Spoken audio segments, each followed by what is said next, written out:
So, periodization, the boring part. Everyone thinks of periodization as this like methodical, mathematical building structure. Also, social media probably now dictates that a lot of people swing the pendulum the other way. Like, don't periodize, don't plan, don't worry about it. Every person's going to be individual and different. And we've got to probably sit on the context of what is a personal training and everyday individual versus an athlete. If you're an everyday individual, you probably do get sick every couple of months. So you naturally have a deload. You probably do have work commitments and go away where you naturally have deloads. And people say you're a far more dynamic coach when that happens. I tend to disagree. I'm a far more dynamic coach when I know the plan that I am moving away from. If you have no bearing of what north is, then you don't know how far away from north you're moving when you're deloading athletes, when you're changing the program on athletes. I'm all for being dynamic, and you have to be. And some of the biggest feedback I get on coaches that athletes don't necessarily engage with well is that they didn't listen. They didn't sense the room. We were exhausted. We were buggered. Like the signs were there, yet they just said we had to do this. And I'm not saying that you as a coach or a physio aren't going to have to push someone and say, I don't care what you feel like now, like we've got to go. But you've got to identify when that's appropriate and when that's not.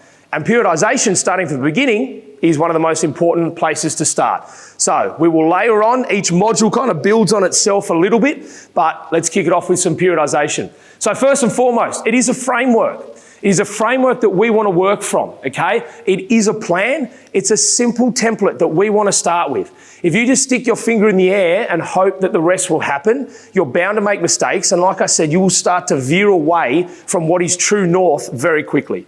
You've got to understand where you're going. You've got to understand how you're going to get there. So then when you modify, you know how far back you've set someone. And a good example is in rehab. You know what exit criteria and entry criteria are set. Again, we're going to go through that in the module. But ultimately, if you adjust someone's program, you need to know how much further away they now are from that return. Because a head coach doesn't give a shit about what you're editing. They want to know what round they're coming back. And if you keep editing that or you don't even know, then you're going to be failing as a physio, you're going to be failing as an S&C in the team environment straight away.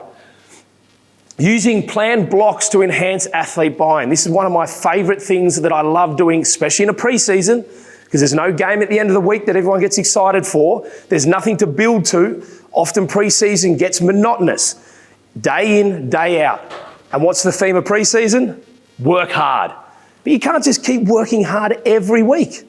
Every week we work harder. We're lifting heavier. We're running faster. And some coaches will have the attitude, oh, don't tell the athletes what's coming. Keep them guessing.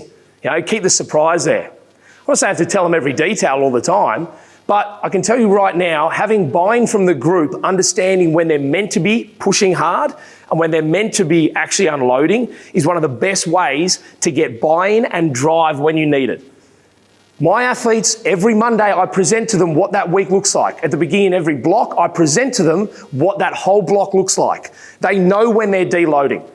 To an extent. Pre-season's a little bit more predictable, obviously. In season, I'll go through. But we want to prepare them because when they're working their ass off and they're hobbling around and they're sore, oh, Lockie said this would happen. Nothing worse in a team environment than a surprise. Because as soon as a surprise pops up, that's when they start second-guessing things.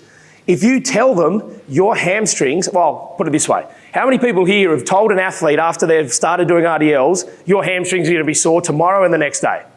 Most people probably. And when it happens, you're a wizard. Amazing. How'd you know that? It's pretty obvious things. And as you get more experience, you start to understand what's going to happen. So as you start to increase load, you know they're going to be sore. So when you preface their soreness, they have far more respect for you. They accept that far better than if it sneaks up on them out of nowhere, okay?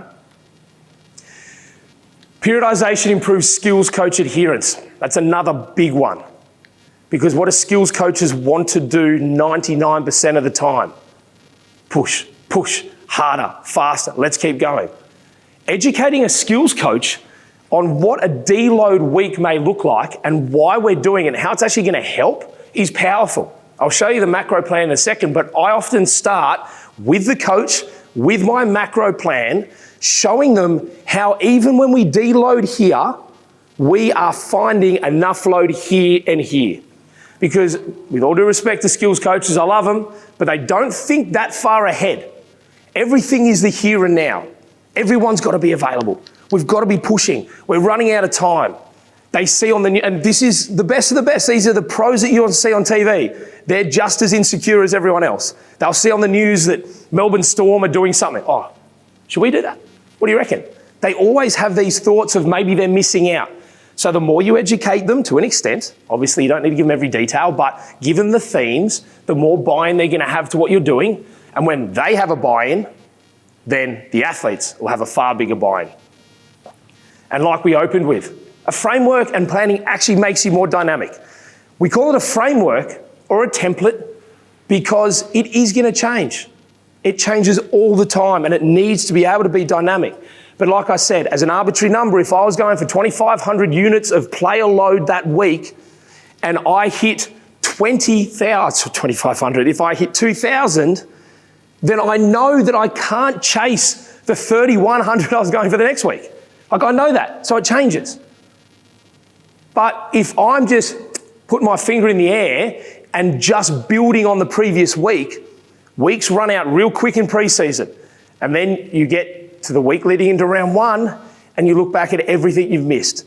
I've done 15 pre-seasons. And I don't think I've ever finished a pre-season thinking I ticked everything I wanted to. And that's with planning. That's in a pro setting, full-time athletes. Everything at your disposal to an extent, and there's still stuff you run out. Even though athletes go, fuck, it's a long pre-season.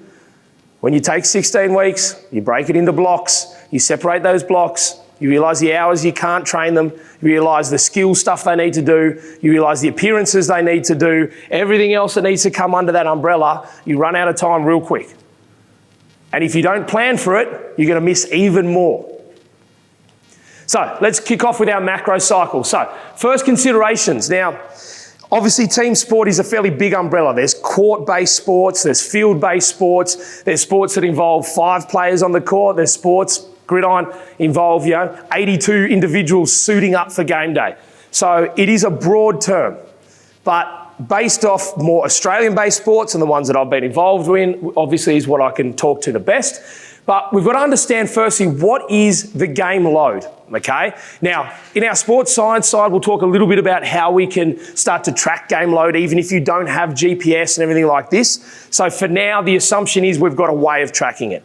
The most common way is GPS. Everything from pro down to amateur now, a lot of people have GPS. Even in amateur and grassroots, you may have access into certain clubs for 3 or 5 GPS units you get to use for the team.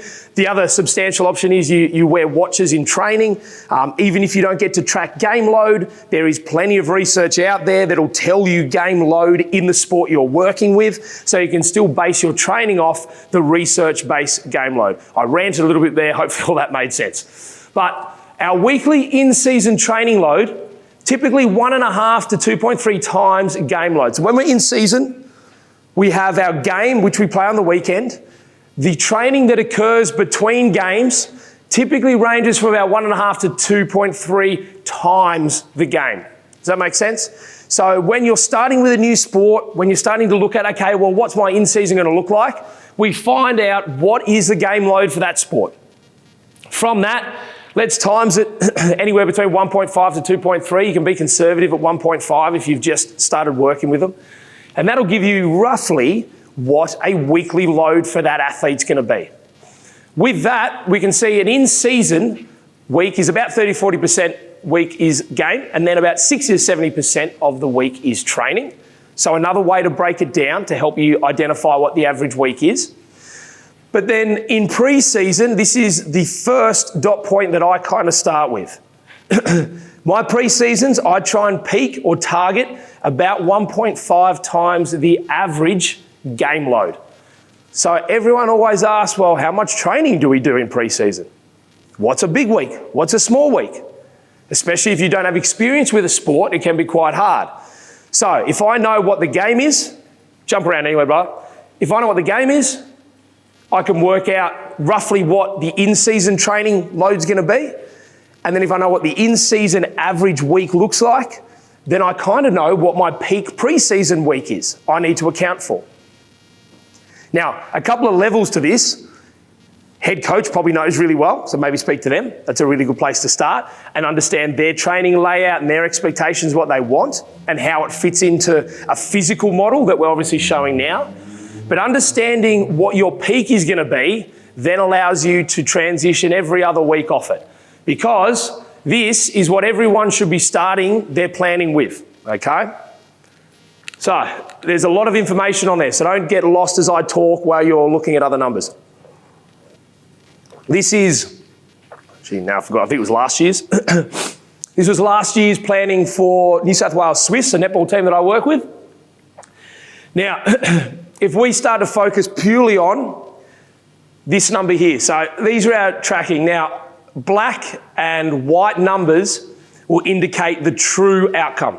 So prior to that, I will have that as just a black number in a white box. That's my planning. As it comes true, I edit it to what the true numbers were. Now, we had a bit of an interesting start in the fact that the Commonwealth Games were on, so our season ended early to allow all the girls that were in Coms Games to go and compete. So we started the beginning of September. So our round one, pretty much the same as AFL and NRL, yet we started our pre-season while they were going into finals. So it's a fair length to commit to. So given this was a very unique pre-season, one of the longest pre-seasons I've ever programmed. So this first sort of 6 weeks here, you can see we basically went like a 5-week block on, and then I gave the girls a whole week off.